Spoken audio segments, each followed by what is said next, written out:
नमस्कार साथियों, स्वागत है आपका हमारे यूट्यूब चैनल वीएस साइंस में। आशा है आप स्वस्थ होंगे, तंदुरुस्त होंगे।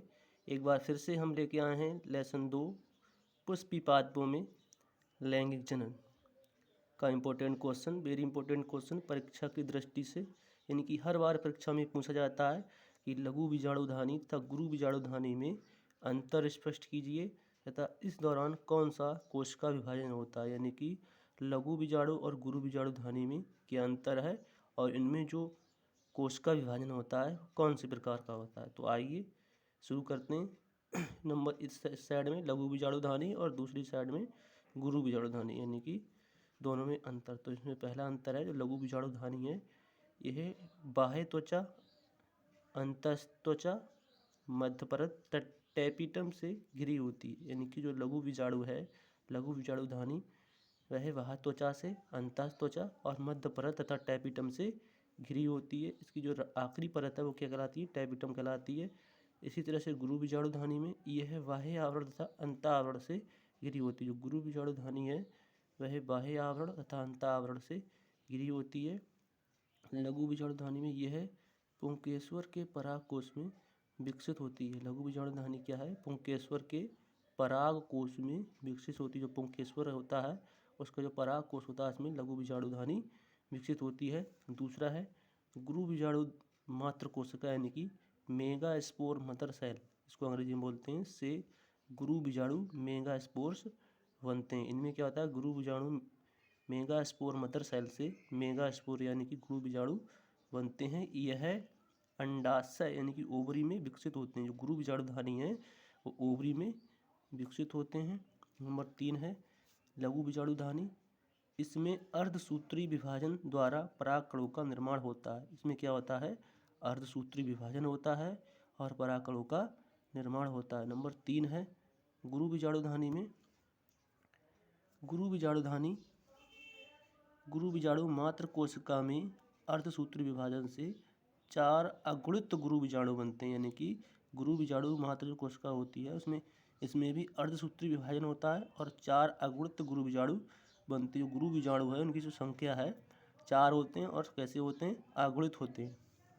नंबर 4 है इसमें लघु बीजाणुधानी में पराग कोश के स्फुटन यानी कि फटने से परागण यानी कि पॉलन ग्रेन्स परागकण निकलते हैं जो नर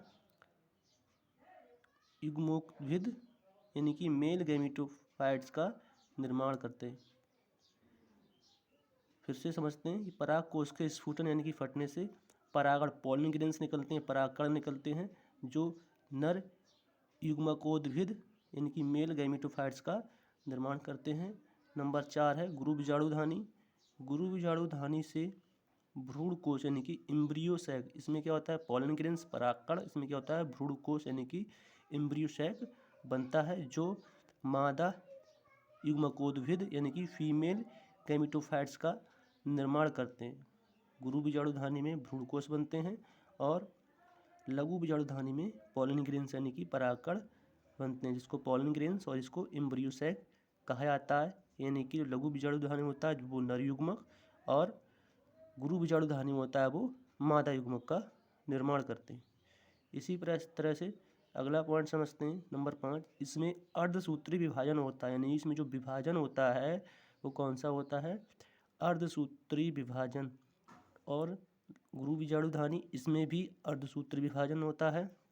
तो विभाजन जिसमें पहले क्वेश्चन में दिया गया था इसमें किस प्रकार का विभाजन होता है, तो दोनों में क्या होता है? अर्धसूत्री विभाजन, यानी कि लघु बीजाणुधानी तथा गुरु बीजाणुधानी दोनों में भी अर्धसूत्री विभाजन होता है। तो 1 नंबर इसका ये सेम होगा कि इन दोनों में क्या होता है? अर्धसूत्री विभाजन होता है। नंबर 6 है लघु बीजाणु जनन के अंत में लघु बीजाणु माइक्रोस्पोर्स बनते हैं जिन्हें परागकण कहते हैं। यानी जो लघु बीजाणुधानी होता है जनन के बाद अंत में जो प्रक्रिया बनती है वो क्या बनाते हैं? माइक्रोस्पोर, इसको हम लघु बीजाणु कहते हैं और इन्हीं को हम क्या कहते हैं? परागकण कहते हैं। गुरु बीजाणुधानी में गुरु बीजाणु जनन के अंत में 4 गुरु बीजाणु मेगा स्पोर्स बनते हैं। यानी जो गुरु बीजाणु की प्रक्रिया होती है उसके जनन के अंत में, जनन प्रक्रिया के अंत में जो निर्माण होता है वो 4 मेगा स्पोर्स यानी कि 4 गुरु बीजाणुओं का निर्माण होता है। तो आशा है कि आपको ये वीडियो पसंद आया होगा। अगर आपको वीडियो पसंद आए तो लाइक, सब्सक्राइब और साथ में बेल आइकन ज़रूर दबाएं, ताकि इससे रिलेटेड सारी इम्पोर्टेंट क्वेश्चन आपको मिलते रहें। Thanks for watching.